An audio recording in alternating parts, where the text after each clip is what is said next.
बाजार समिती उघडताच मोठ्या प्रमाणावर गहू, हरभरा आणि सोयाबीनची आवक झाल्याचे चित्र आहे. पण शेतमालाचे दर कमी असल्यामुळे शेतकऱ्यांमध्ये नाराजी आहे.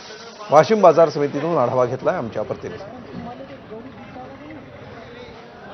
तब्बल 3 दिवसाच्या बाजार समितीच्या बंदनंतर आता आजच्या तारखेला वाशिम बाजार समितीमध्ये पुन्हा एकदा शेतमालाच्या खरेदी विक्रीला सुरुवात झालेली आहे. आपण मागे बघू शकता मोठ्या प्रमाणात गव्हाची इथं आवक झालेली आहे.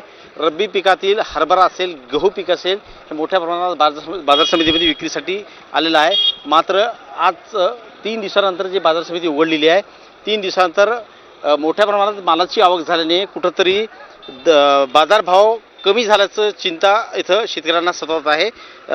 हे जे गहू आपण पीक बघू शकतो, हे रब्बीतील आता महत्त्वाचं पीक म्हणून ओळखलं जातं आहे. मात्र या गव्हा पिकाला 2200 रुपयापर्यंतच दर मिळत असल्यानं शेतकऱ्यांमध्ये मोठी नाराजी असल्याचं चित्र पाहायला मिळतं आहे.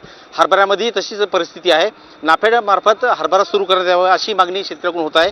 एकूण जर पाहायला गेलं तर शेतकऱ्यांना चांगले दर मिळावं अशी अपेक्षा घेऊन शेतकरी बाजार समितीला मात्र कुठल्याच प्रकारे त्यांच्या अपेक्षित प्रमाणे दर मिळत नसल्याचं चित्र इथं पाहायला मिळतं आहे. मनोज जयस्वाल, एबीपी माझा, वाशिम. आणि यानंतर माझा मिड डे मध्ये एक ब्रेक घेऊया. पाहत रहा एबीपी माझा.